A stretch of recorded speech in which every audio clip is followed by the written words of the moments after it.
I would say the most kind of oft asked question that I have on this vlog is how to break into media composition. How do you find a way in? How do you go about carving a career? And I would say, well, as a parent, it's like kind of asking someone how do you give birth? Every birth is kind of different. So as a parent, what you tend to do is exchange birth stories. And I thought that's maybe in answer to this question, how to break into media composition, we could just simply start asking fellow composers how they went about doing it. So it's absolutely delightful to be here in Jon Opstad's studio. And Jon is a really kind of hot composer in London at the moment. I just wanted to talk to you about how you carved your path. So I did a music degree initially. Not a tech one, just a traditional... Straight classical music degree. Okay.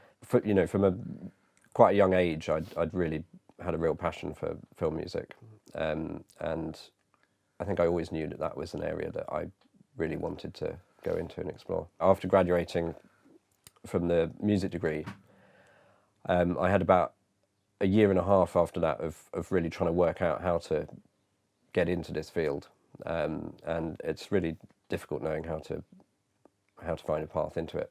Mm-hmm. But I had heard about the National Film and Television School, mm-hmm. and the film composing course there, and which has it has calibre, doesn't it? I believe Dario Marinelli went there. Yeah, Dario Marinelli, Martin Phipps was right. there. I mean, Rob Lane. I think those are the kind of Trevor Jones. I think okay. Yeah, so quite a few, really established. Form. Yeah, it definitely has form. That seemed like a good path into the industry, and the more I read about it and found out about it, the more it seemed like a really great place to go. And I went and I had a look around it and just had a real feeling that was the right place for me. But it was quite tricky because at that time there was a requirement that you had to have actually scored. You had to show some example of scoring work to get into the course, and even working out how to do that, how to kind of start out scoring a short film, is quite tricky, when you don't have contacts and experience in that field. So eventually I managed to do that and applied for the course, and so I started there about a year and a half after I graduated my first music degree. And it's a 2-year master's course, and it's just a really great experience to go through. Was it what you learnt there, or what kind of? I think it's more about being with all the other people who are at that same stage. Right. Producing students, because it's right across the whole field of film and TV, and now it's games and other aspects as well. So yeah, all the producers, editors, directors who are hugely passionate about what they're doing and trying to move forwards in the industry as well, and just learning how to interact and collaborate with all those different people, and learning what kind of music works for all these different projects. And it's the fact that you're constantly working on all these different short films as well, like right through those 2 years. It's very interesting that you mentioned the kind of that they have that caveat, because what we do with the Spitfire Audio is we often have a lot of competitions, and we feel that the level of composition is incredibly high in this country and beyond. However, what we do recognise and we're quite surprised by is how people seemingly seem to actually struggle putting it to picture, and how that is actually a surprisingly different craft form than writing a concert piece. Yeah, and I think that's a real thing that you kind of learn over time as well. And yeah, if you come from a background of composing, writing music not to picture, then you're used to that being the whole thing and needing to kind of fill in the whole picture in that way. And that leads to, your music might have more complexity in that sense that then doesn't necessarily translate to picture. And yeah, you have to kind of learn to pull back in that respect. You've stirred an image in my mind that I was, when we were talking earlier whilst I was setting up the cameras, we were talking about this, and I was thinking, yeah, we do kind of play second fiddle, and it's like, but sometimes we have a solo, sometimes we are the shark, sometimes we are the stab in the shower. But actually, I think that your description is much better, is we're only part of the canvas. Yeah. Exactly. And I wouldn't say there's any part of any canvas that's more important than the other, but it's just to understand that we're part of it, not the whole. And I think that's something that I really learned over time at film school, was that it's kind of, the picture and the dialogue and all of that is part of in a way, it's part of the composition. And you're working with that, and it might be that in a way the dialogue is kind of the soloist in this composition. Yes. And you have to see that whole picture and work out where your part in that is, and what you're adding to it as well. You know, what the music's doing, what it's contributing emotionally and for the narrative. Absolutely. You've got to think about it from that perspective. Because I think when you start, I mean, certainly for me, when you start, you're kind of you can be thinking about, you know, what sounds great and what music you want to get in there that will sound really good. Yeah. But actually, you need to be thinking about it from the perspective of what it's contributing to the overall narrative and the emotion of the scene, and what people are going to be feeling from watching that and listening to it. The college question, I think, is a particularly pertinent one at the moment, both in the US and the UK, and I imagine beyond, because of the issues of tuition fees and student loans. You've got to do your business plan as to what you get out of a college absolutely. course. I mean, sure, that experience is incredibly valuable, possible to earn elsewhere. But a lot of people who have gone to college say to me it's the people they meet there, the fellow students that are of huge value. Exactly. For me, certainly, it was very much the experience of the people I met and the kind of connections I made, relationships that I made. Some of my most significant work after that has in some way come through some of those contacts. People going into the marketplace, gathering leads for each other. Exactly. Yeah. I mean, and a lot of the time you can't completely plan what's gonna lead to what. But the more of those connections you make, the more something might lead on to something that leads on to something else. Black Mirror, for example, which was one of the first TV jobs I did, was actually... What a first TV job to do. Yeah, I know, which was great. It was, I mean, that was actually my first TV drama. And my kind of initial foot in the door for that was through the editor who I'd been at film school with. Wow. So she got my, very kindly put my music in front of the director.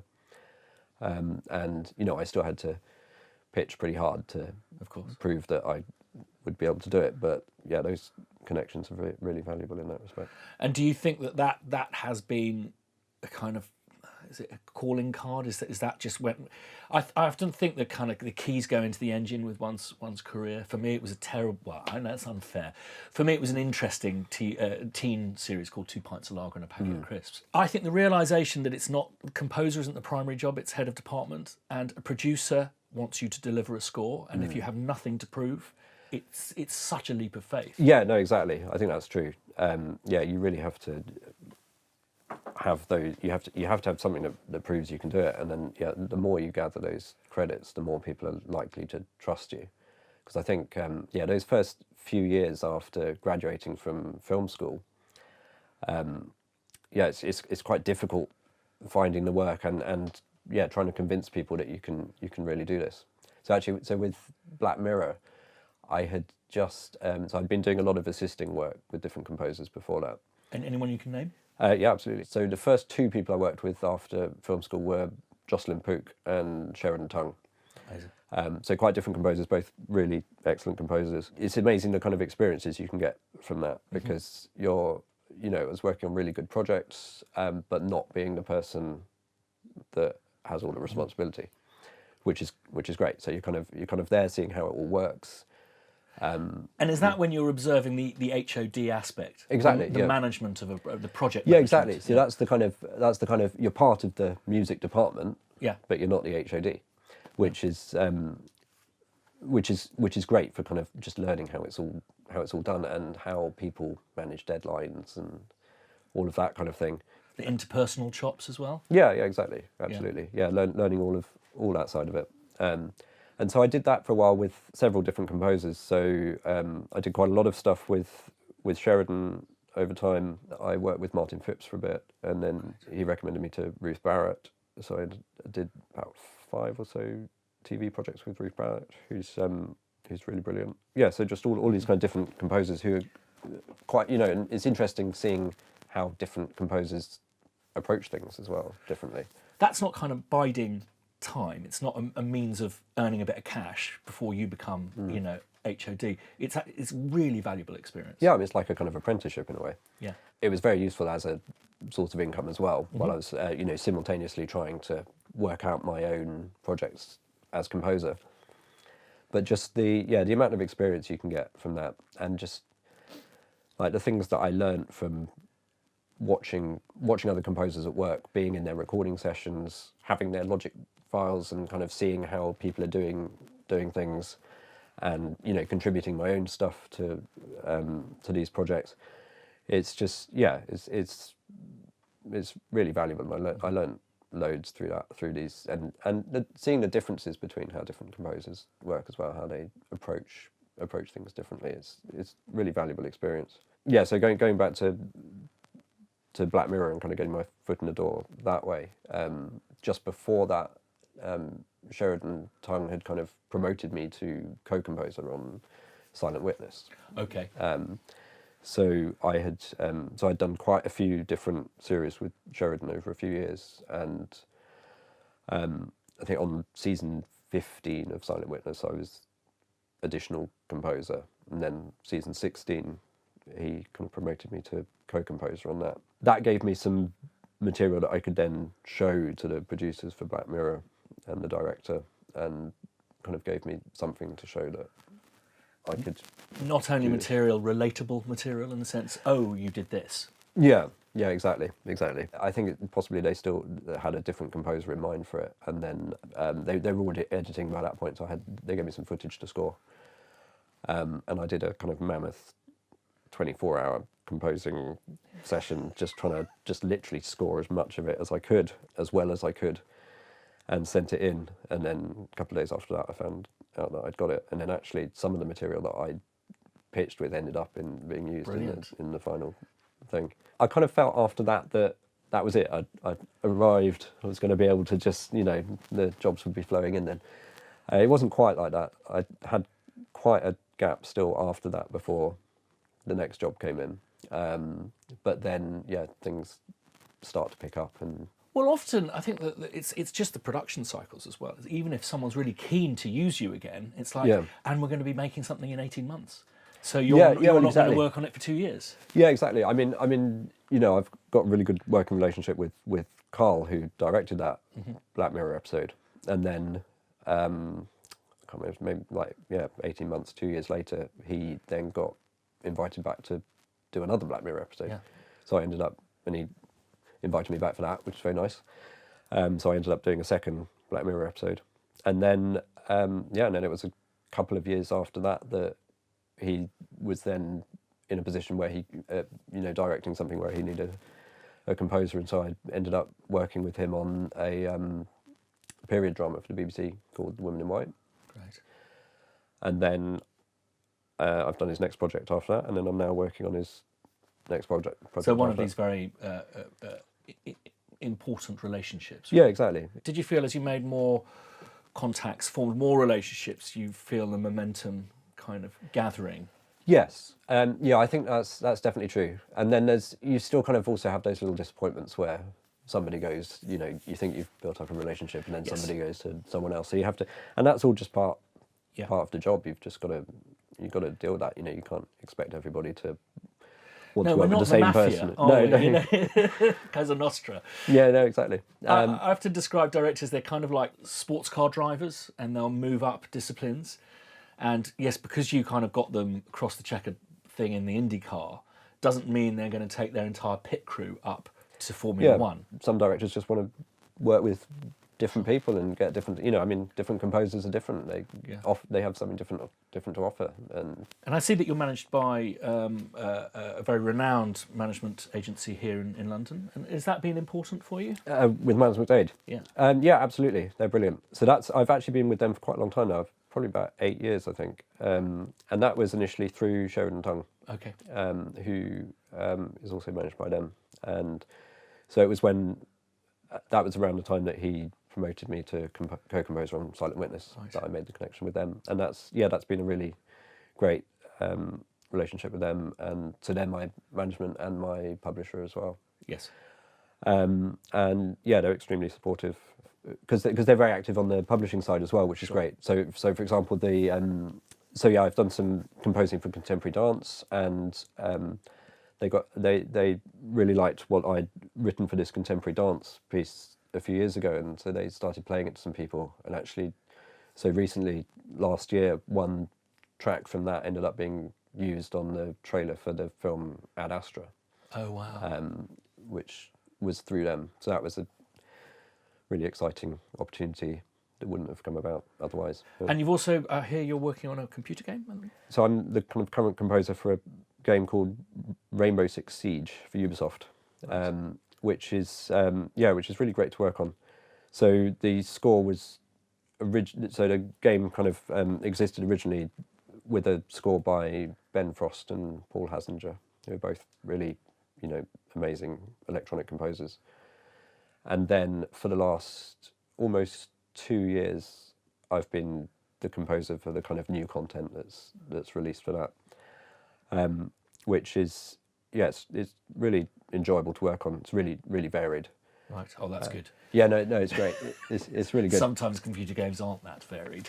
No. Stalking a lot. yeah, no, exactly.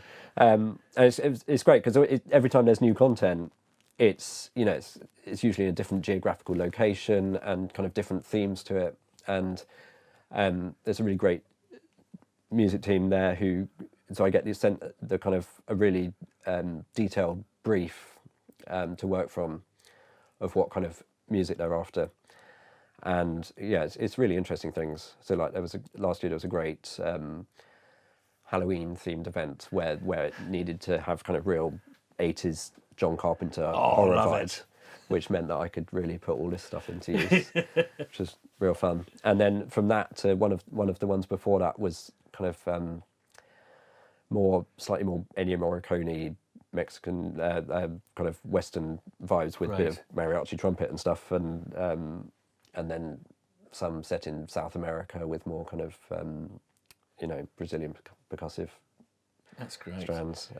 So yeah, it's a really fun project to work on. Other than making you a kind of a more versatile composer, do you think working in kind of multiple, understand that you're working on an album as well, working in multiple disciplines, do you find that they feed into each other and help each other? Sometimes after, working intensively on scoring something where it's a collaborative process and you're kind of being, you've got the picture to work on and you've got that kind of structure to it, it's nice to step away from that and do more album type stuff where you're completely building the whole concept.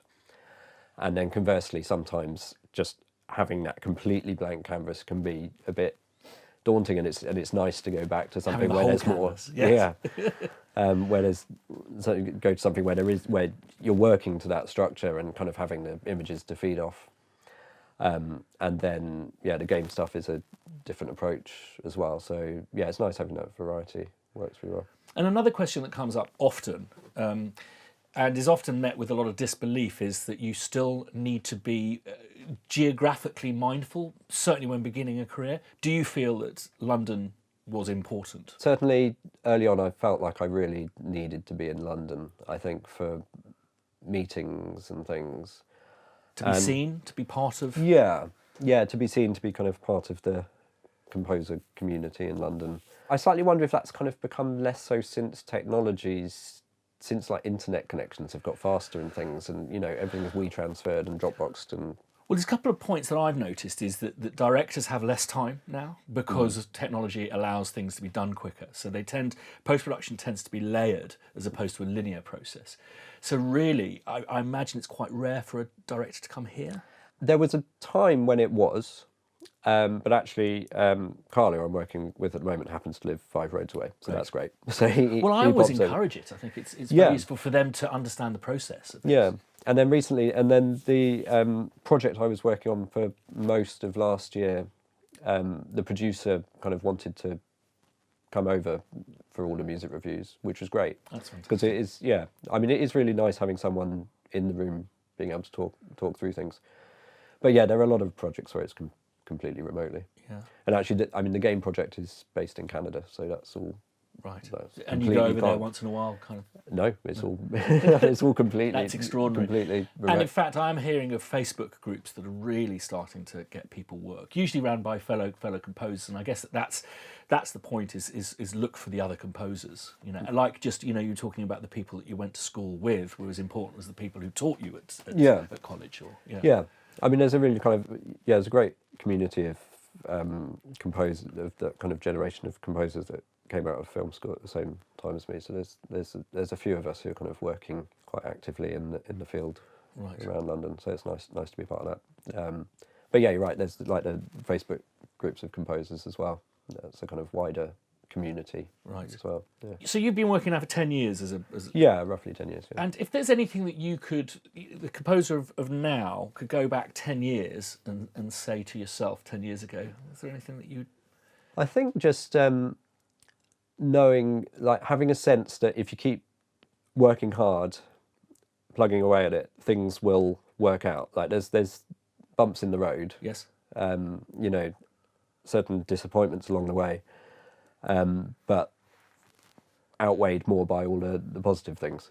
Because I think at the early stages, there would be jobs I missed out on and stuff that I get quite disappointed about.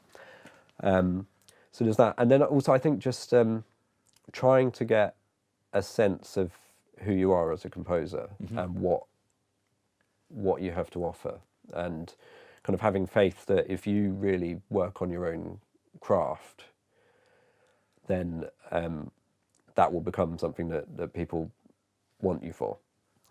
I think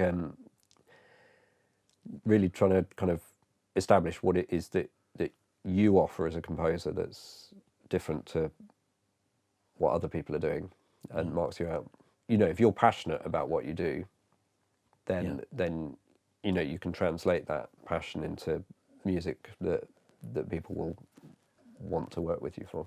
That's absolutely fantastic advice. So what's next for you? What's coming up? Currently working on a 6-part drama, 6-part TV drama, which is kind of dark thriller, slightly my speciality at the moment, which is, that's really great. So we're kind of in the middle stage for that, just delivered episode 2 for that. Still working on Rainbow Six, the game project. And then really this year I'm particularly focusing on album work as well. Like I was saying earlier, sometimes when you're doing a project that's just your own music and having a completely blank canvas, it can be quite daunting. You feel that all these options are open and it's quite difficult working out what to, you've got to somehow narrow that and streamline your options. So I think that is the nature and the definition of focus, isn't it? Yeah. It's narrowing the field of vision. Exactly. Yeah, no, that's quite right. Finding ways of limiting those options really inspires creativity. So that's kind of pretty much done. And then I've got a second album project that I'm working on at the moment. That's I've just had a session last week at Air Studios 4 with string quartet and solo cello. Did you book that session? Is that a kind of handy deadline for us deadliners? Yes, absolutely. I think having a deadline like that is really important. Puts you in the moment. Yeah, exactly. Yeah, I booked it a few months ago, slightly crazily between the episode 1 and episode 2 deadlines for the TV project I'm working on. So slightly, when it actually came to it, slightly like, why did I do this? But worked out fine. It's what fuels us, isn't it? Yeah, exactly. And over time you kind of get better at handling those kind of course, deadlines and kind of compartmentalising different projects. And if people wanted to kind of check this stuff out, where would you recommend? Do you have any socials or a website or? I've got my website, jonopstad.com, and I'm on Twitter and Instagram. All of that We'll link those down below. Jon, thank you so much for your time. It's been Thank absolutely you, brilliant. Great stuff. Real pleasure. Thank you. If you want to hear more birth stories, let me know in the comments down below. And if you haven't subscribed yet, be churlish not to. Ding that bell if you want to be notified the next time I put a video up. And one of those for this gentleman would be wonderful. See you next time.